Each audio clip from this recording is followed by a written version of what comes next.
Georgia and looking ahead to what is next. He joins us every Tuesday at 8:20 when the glass breaks. He is Austin Price of VolQuest's and On 3. Austin, good morning. How are you? I'm doing great, guys. How are you? We're good. What did you learn about this football team Saturday, Austin, in defeat, albeit a heartbreaking and close one that came down to a kick? What do you feel like you know now about this Tennessee team that you may not have when the season started or even when the week started?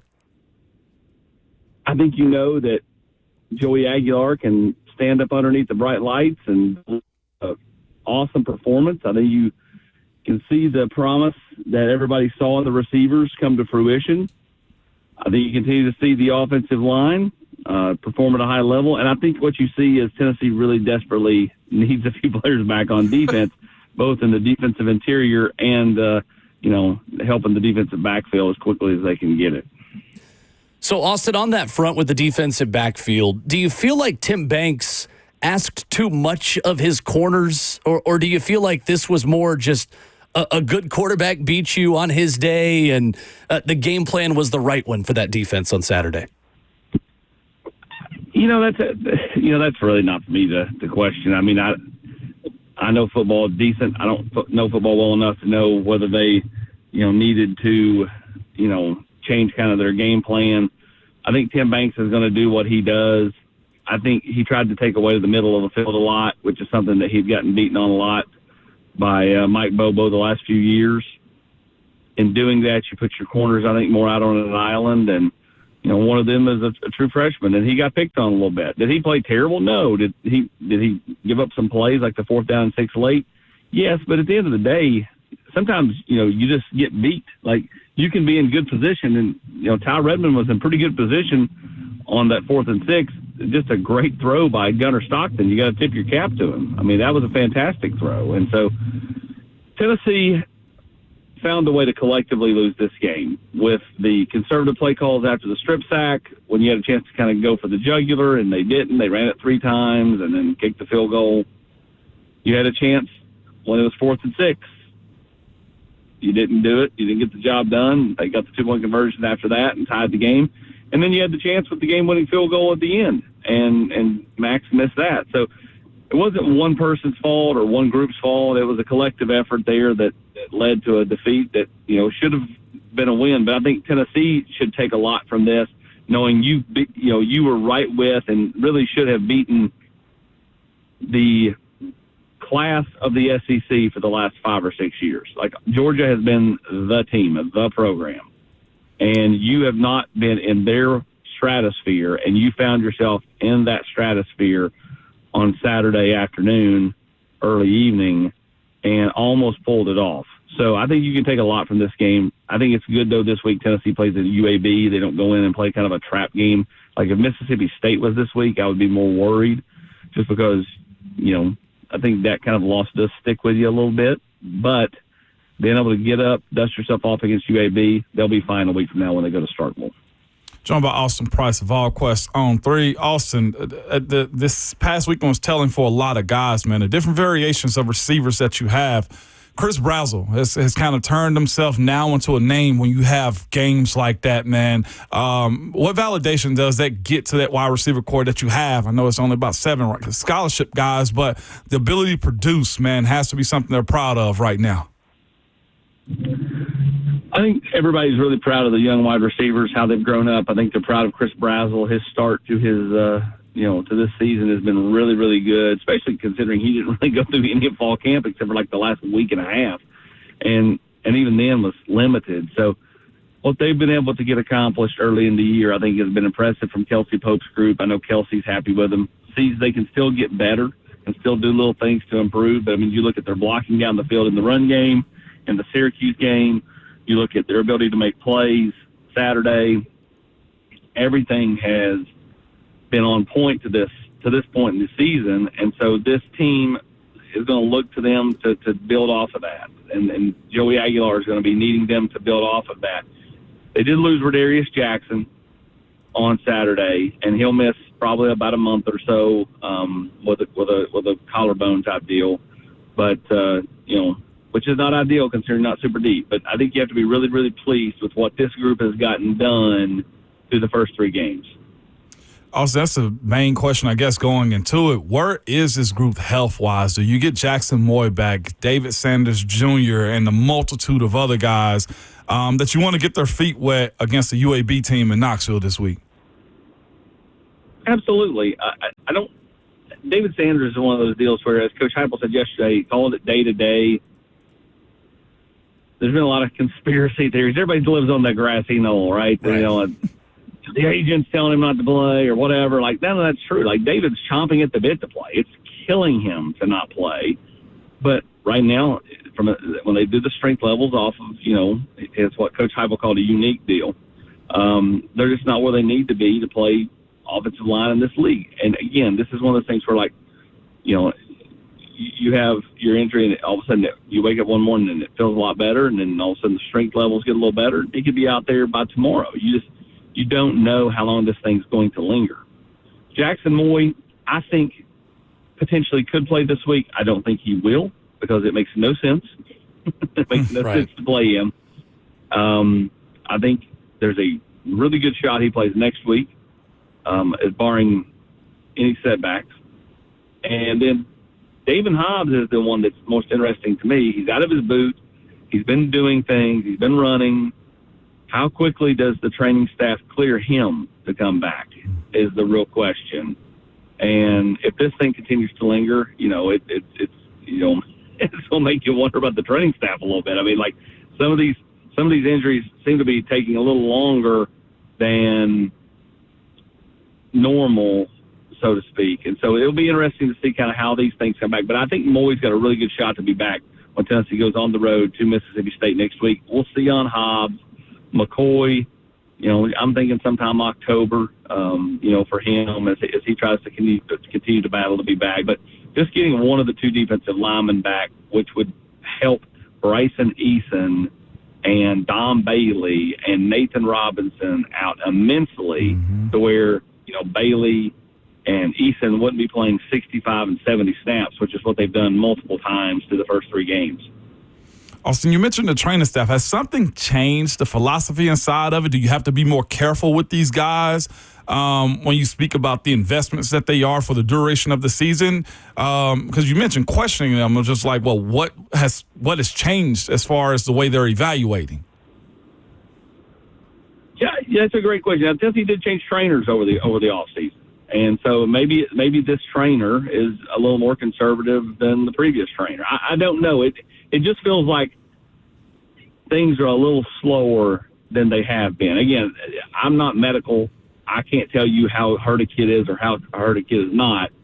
But, you know, you start to see kids walking around and those type of things and, you know, jumping around on the sideline and, you know, it makes you, like, wonder how close they are.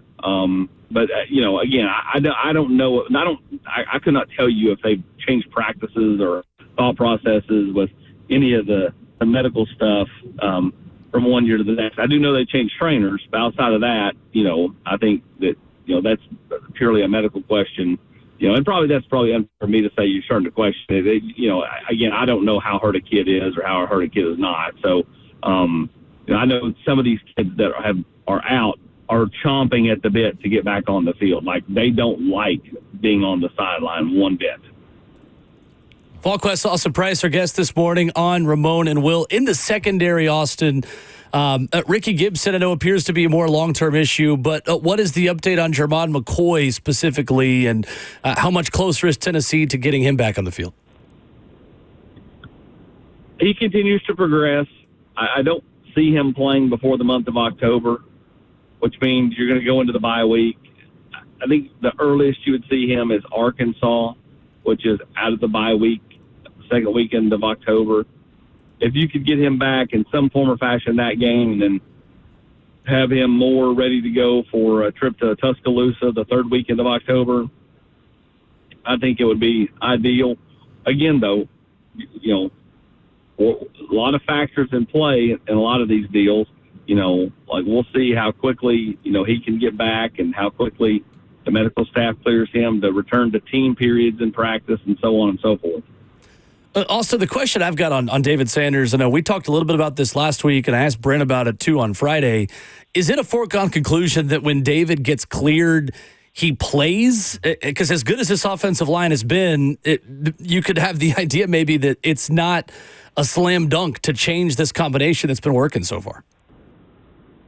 I would tell you that it's not a foregone conclusion that he just comes back and starts the first game, but there's a reason he was Tennessee's starting right tackle. There's a reason, he was a 5-star offensive tackle. This wasn't something that was given to him, no matter what anybody says. Like, he went out and earned it.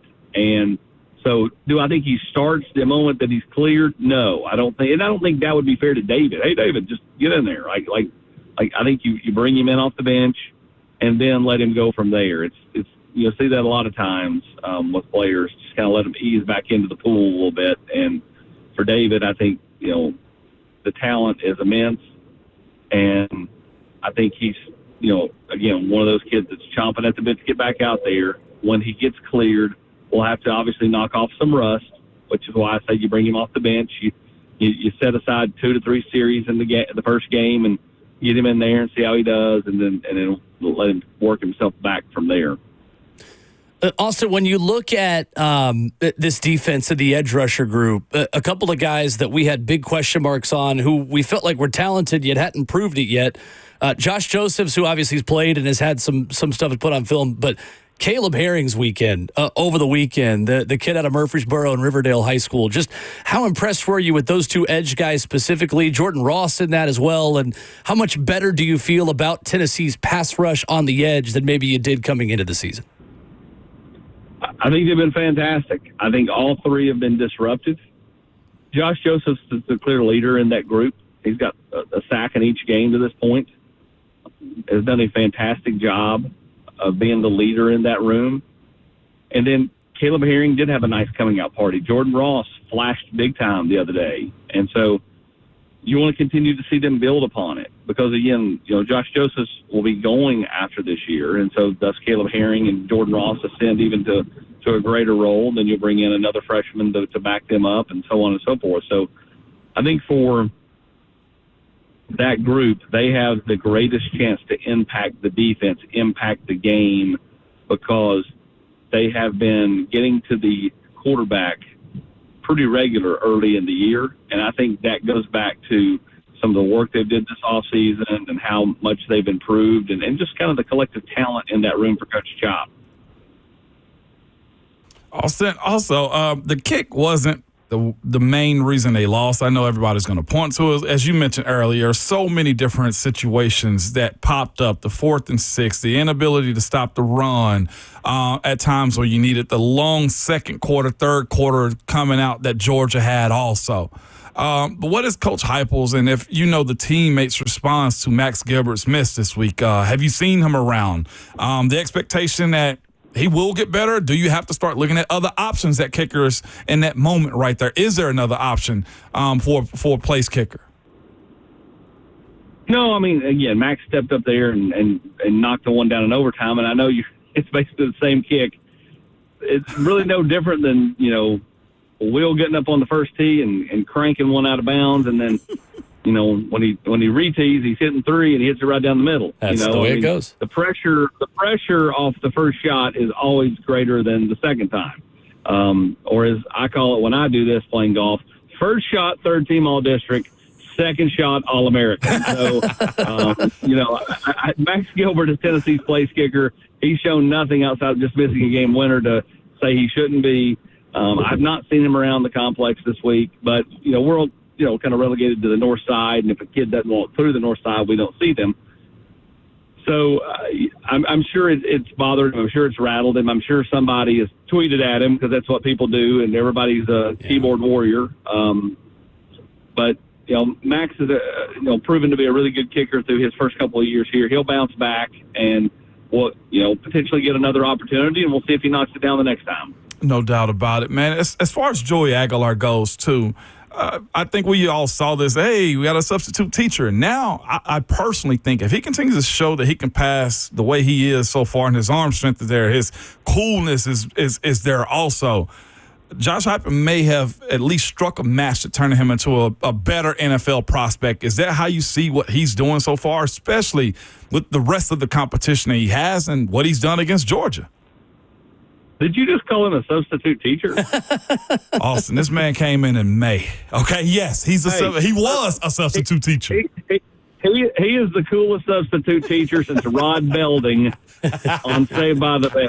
Okay, it's just a fantastic job. He's a great guy. We had him out on the locker room Sunday night. We had him out, for Beyond the Orange, which will air a week from this Sunday, and just a kid that's just soaking in every moment. I think he realizes, this is a real opportunity for him. His path to the NFL was probably, a much tougher path.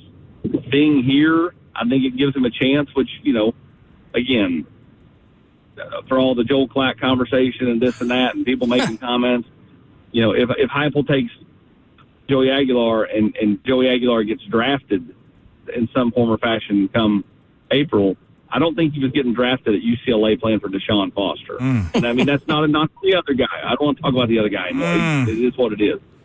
But, I think it's a real testament to what Josh Heupel's able to do for quarterbacks, to get them to play a certain way, to get them to play confidently, to let it rip, to play within the scheme. I mean, he was fantastic Saturday. Yeah.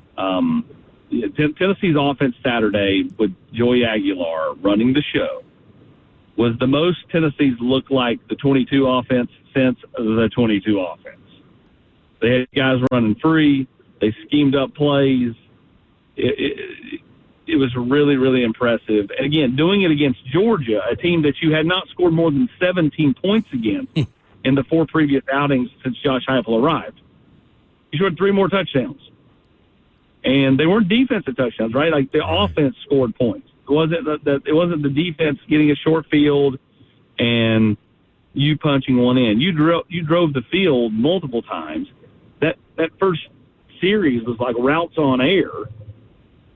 I mean, was the defense even out there? Right. Tennessee's offense looked crisp. It looked like it did a few years ago, which goes back to his ability to process things and get from first read, second read, third read. Okay, nothing's there. Let's improvise. And I'll continue to say his ability to improvise through the first couple of games, when the few times the offensive line has let somebody get into the backfield, has been really, really impressive. Yeah. He is Austin Price of VolQuest's on 3. Austin, I was going to ask you with my last question, are you surprised that Nico isn't already in the portal now that Deshaun Foster got fired? But he said he don't want to talk about the old guy, so I guess I'll skip it. Yeah, I mean, listen, they're gone. I think you got to move on from it. It is what it is. I think you just appreciate Joey Aguilar. As his 100%. dad said last week, we don't have any ill will towards Nico. If anything else, we say thank you, because they are in a position they would not have been in if he had not left. It's well said. That's a good point. Austin Price of VolQuest every Tuesday at 8:20 here in the show. Thank you, Austin. Appreciate you. Thanks, Austin. Thanks, guys. Appreciate you. Yes, sir. Austin Price with us this morning. Tennessee's getting healthier on defense.